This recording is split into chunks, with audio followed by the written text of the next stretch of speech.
حج کا اعلان کرو۔ تو اس وقت حضرت ابراہیم علیہ السلام کہتے ہیں کہ اے پروردگار، میری آواز کہاں تک پہنچے گی؟ پتہ نہیں لوگ اس میری آواز کو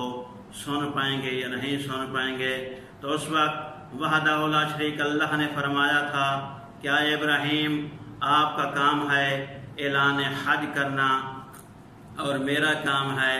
لوگوں تک اس اعلان کو پہنچانا۔ تو حضرت ابراہیم علیہ السلام کوہ ابو قبیس پر کھڑے ہو کر اپنے دونوں ہاتھ کانوں پر رکھ کر بآواز بلند کہتے تھے، ایھا الناس کتب علیکم الحج، لوگو تم پر حج کو فرض کر دیا گیا ہے۔ تو حضرت امام جعفر صادق علیہ السلام بیان کرتے ہیں کہ جب حضرت ابراہیم علیہ السلام نے حج کا اعلان کیا تھا، اس وقت تو آواز صرف وہاں تک ہی سنائی دے رہی تھی، لیکن اللہ تبارک و تعالی نے حضرت ابراہیم علیہ السلام کی اس آواز کو اتنا پھیلایا اور اتنا بلند کیا کہ جو ارواحیں صلب پدر میں تھیں یا رحم مادر میں تھیں، انہوں نے بھی حضرت ابراہیم علیہ السلام کے اس اعلان حج کو سنا، اور سب ارواحوں نے کہا لبیک لبیک اللہم لبیک۔ تو حضرت امام جعفر صادق علیہ السلام ارشاد فرماتے ہیں کہ جنہوں نے بھی ارواح کی صورت میں، جن ارواحوں نے حضرت ابراہیم علیہ السلام کے اس اعلان پر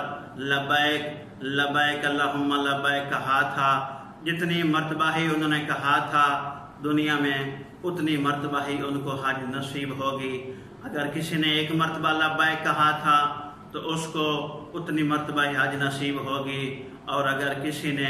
2 مرتبہ کہا تھا تو اس کو 2 مرتبہ حج نصیب ہوگی۔ یہاں تک امام فرماتے ہیں کہ اگر کسی نے کی ارواح روح نے 10 مرتبہ لبیک اللہم لبیک کہا تھا تو دنیا میں اس کو 10 مرتبہ حج بیت اللہ نصیب ہوگی۔ تو حضرت ابراہیم کے اس اعلان کو اللہ تبارک و تعالی نے اتنا پھیلایا کہ ارواحوں نے بھی اس کو سنا۔ تو ناظرین کرام، حج کے بارے میں بہت ساری روایات ہیں۔ حضرت علی علیہ السلام جب دنیا سے جا رہے تھے تو اس وقت بھی اپنے بیٹوں کو اور تمام شیعوں کو پیغام دیا تھا کہ کبھی بھی بیت اللہ کو خالی نہ چھوڑنا، اگر تم نے بیت اللہ کو خالی چھوڑ دیا تو تم پر مصیبتیں نازل ہو جائیں گی۔ اسی طرح حضرت امام جعفر صادق علیہ السلام ارشاد فرماتے ہیں کہ اگر لوگ بیت اللہ کو ترک کر دیں، 1 سال ہی اس بیت اللہ کی حج کو ترک کر دیں تو اللہ تبارک و تعالی ان پر عذاب نازل کر دے گا۔ تو پھر مولا فرماتے ہیں اگر آج لوگ چل پھر رہے ہیں اور دنیا آباد ہے تو اس بیت اللہ کے صدقے آباد ہے، بیت اللہ کی برکت سے آباد ہے۔ تو مولا فرماتے ہیں کبھی بھی حج کو ترک مت کرو۔ پھر معصوم فرماتے ہیں کہ جب بندہ حج سے واپس آ رہا ہوتا ہے تو بیت اللہ کو مخاطب ہو کر کہتا ہے کہ اے اللہ مجھے بھی آئندہ سال حج کی توفیق دینا۔ تو اللہ تبارک و تعالی اس کی زندگی کو بڑھا دیتا ہے اور اس کو دوسرے سال بھی حج نصیب ہوتی ہے۔ اگر کوئی بندہ حج کے لیے جائے اور واپسی پر اللہ سے یہ دعا نہ مانگے کہ اگلے سال بھی مجھے بیت اللہ کی حج نصیب کرنا، تو معصوم فرماتے ہیں اس کی زندگی کم کی کر دی جاتی ہے۔ تو اس بیت اللہ کی حج کا بہت عظیم ثواب ہے۔ ناظرین کرام، کسی بندے نے حضرت امام جعفر صادق علیہ السلام سے آ کر کہا تھا کہ مولا، لوگ کہتے ہیں کہ بیت اللہ کی حج پر جائیں تو بہت زیادہ خرچ و اخراجات ہوتا ہے، بہت زیادہ پیسے خرچ کرنے پڑتے ہیں، تو اس سے مناسب ہے کہ بندہ غریبوں میں تقسیم کر دے، مسکینوں میں پیسے تقسیم کر دے، حج پہ اتنا زیادہ خرچہ کرنا پڑتا ہے۔ تو مولا کہتے ہیں یہ لوگ جھوٹ بولتے ہیں، یہ غلط کہتے ہیں، کبھی بھی حج کو ترک مت کرنا۔ جو مال اللہ کی راہ میں خرچ کر دیا جاتا ہے تو اللہ اس کا بہت اجر عظیم دیتا ہے۔ مولا فرماتے ہیں جتنا بھی ہو سکے بیت اللہ کی حج کو ترک مت کرنا۔ ناظرین کرام، ایک دفعہ اس زمین مکہ میں نے فخر کیا تھا کہ میں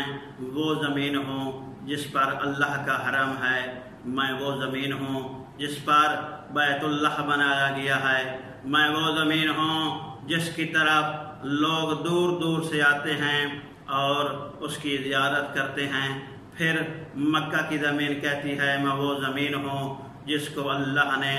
جاہ امن قرار دیا ہے۔ تو اس وقت وحدہ لا شریک کی آواز آتی ہے، اے زمین مکہ تو یہ فخر نہ کر، خاموش ہو جا، تیرا مقام زمین کربلا کے برابر ایسے ہے جیسے سمندر کے مقابلے میں ایک پانی کا قطرہ ہوتا ہے۔ پھر خداوند متعال فرماتا ہے، اے زمین مکہ تو فخر نہ کر، غرور نہ کر، اگر کربلا نہ ہوتی تو تم بھی نہ ہوتی۔ آج تیری عظمت ہے تو وہ اس ہستی کے صدقے ہے جو کربلا میں مدفون ہے۔ یعنی کہ اگر آج حج باقی ہے، اگر آج احرام باقی ہے، اگر آج مکہ جاہ امن ہے تو حضرت امام حسین علیہ السلام کے صدقے میں ہے۔ تو پھر اللہ کہتا ہے خاموش ہو جا، فخر نہ کیا کر، زمین کربلا کی بہت عظمت ہے، اسی کے صدقے ہی اللہ نے تیری عظمت کو بلند کیا ہے۔ ناظرین کرام، روایات میں ملتا ہے یوم عرفہ جب لوگ مکہ و منا میں اکٹھے ہوتے ہیں اور دوسری طرف لوگ کربلا میں اکٹھے ہوتے ہیں، تو روایات میں ملتا ہے کہ اللہ سب سے پہلے جو لوگ کربلا ہوتے ہیں ان پر نظر رحمت کرتا ہے، پھر مکہ والوں پر نظر رحمت کرتا ہے۔ تو آج اگر حج باقی ہے تو مولا امام حسین علیہ السلام کے صدقے میں باقی ہے۔ تو ناظرین کرام، آؤ ہم اس دور میں اس جو مصیبت وبا پھیلی ہوئی ہے اس میں سب مل کر دعا کرتے ہیں کہ میرا اللہ حضرت امام حسین علیہ السلام کی مظلومیت کے صدقے اس کرونا وبا کو عالم اسلام سے خاتمہ فرما اور تمام مومنین کرام کو حج بیت اللہ نصیب فرما، اور محرم الحرام کے ایام آنے والے ہیں، میرا اللہ اس موذی مرض کا خاتمہ فرما کر محرم الحرام میں مولا امام حسین علیہ السلام کی مجالس عزاداری ماتمداری برپا کرنے کی توفیق عطا فرما۔ میرا اللہ امام زمان علیہ السلام کے صدقے اس وبا کا خاتمہ فرما